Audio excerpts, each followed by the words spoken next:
Hey YouTube, John Pittman here. You may know me as the Movie Man from TikTok, and I'm really glad that you found your way over to this app. I have a feeling this is where all my stuff is going to go because we have no idea what's going to be happening with TikTok within the next couple weeks. And it's here where I'm going to be starting my podcast. Check it out.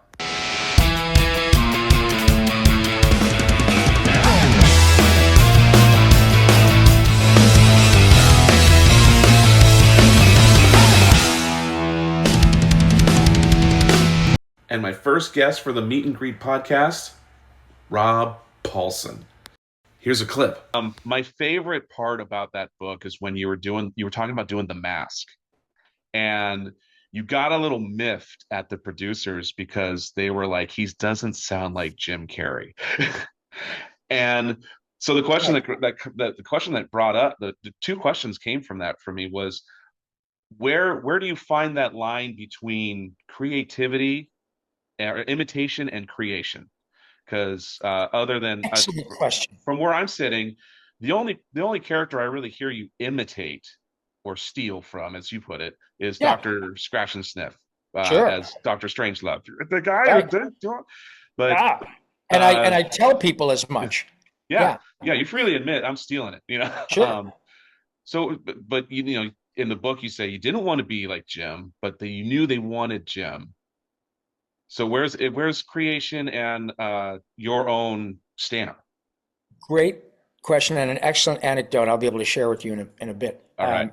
Maybe I even mentioned the book. I don't remember, but uh, yeah, when I got that job, I was thrilled because for guys like you and me, uh, you get to improvise. The mask, by definition, the ethos of that character is puts on the mask, and he might be a pirate, or he might Mhm. be a cowboy, or he might be a whatever. Uh, he might be Cuban Pete, you know. Boom. Yeah. And Jim is fucking Jim. Um, okay, so I got the job, thrilled to death, and the first 5 episodes, maybe more. Uh, Miffed is a good word. I didn't get angry. I was getting frustrated because we all want to please people. Once you get the job, you've gotten past the I hope I get the job. Now it's oh don't fuck it up, don't fuck it up. All of that. Mhm. And so I knew it was a big deal because it was CBS Saturday morning. It was on the heels of The Mask. Yeah. So New Line was there, CBS was there, Film Roman was there. They were the animation house. They still do The Simpsons. And I would do a couple of gags, and there are parts to say, Stanley puts on the mask, Rob improvises. Great. I love that. Yeah. Or they would say, here's the line, we hired you because you got pretty good improv chops and you're not afraid to try stuff. Off you go. So I would do that. And then they would have, hang on, Rob. Yeah.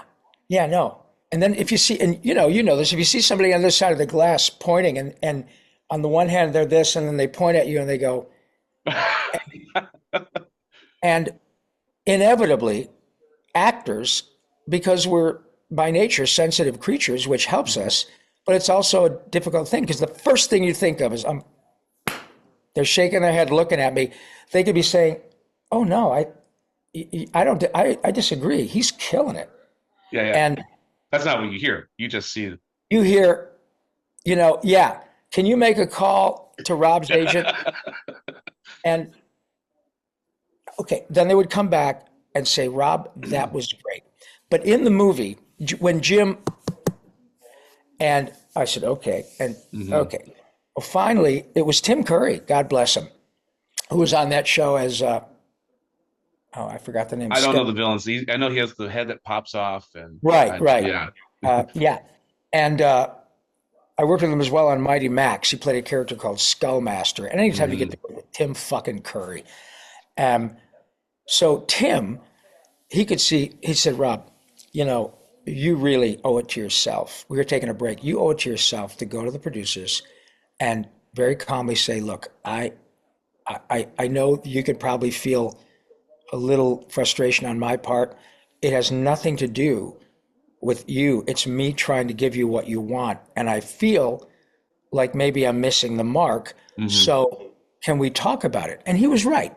So I did just that. They could not have been mice. They said, "You're doing great." I said, "Okay, I believe you." And if you guys come to the point where you say, "We love you, Rob. We're kind of figuring this out too. We're going to maybe move on to somebody else." No problem. It happens. Everybody gets replaced. I can take a punch. No problem. I just don't want to assume anything until I know I've given you everything you ask for. And for some reason, I'm not cutting it. Not a problem. I really, it's okay. Hmm. No. Okay. And I said, if that's true, and I believe you, let me go. Let me play, because respectfully, I would understand you'd want Jim. He's not going to do it unless you give him $100 million or 20 or even 5 million bucks. episode. Yeah. Happy. Okay. I I believe I can do this. You guys do too. But what I'm doing, if we have one season, 13 episodes, that means I'm doing like 4 hours worth of Jim Carrey in the movie, which was 2 hours. So there are things you're going to ask me to do that Jim never did. And we don't know what his take would be, because we're now in the 5th or 6th episode, which means we're now at 6 half hours. We're now at 180 minutes of Mask.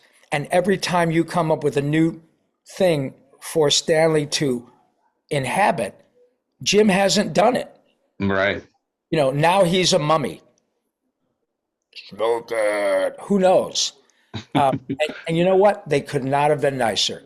They said, "You're right. We're kind of overthinking this." And I said, "Well, I am too. But just, I'll tell you what, give me maybe 3 or 4 sessions where you just let me rock and roll. And I will tell you as well, oh, I got something else. And let me try that too.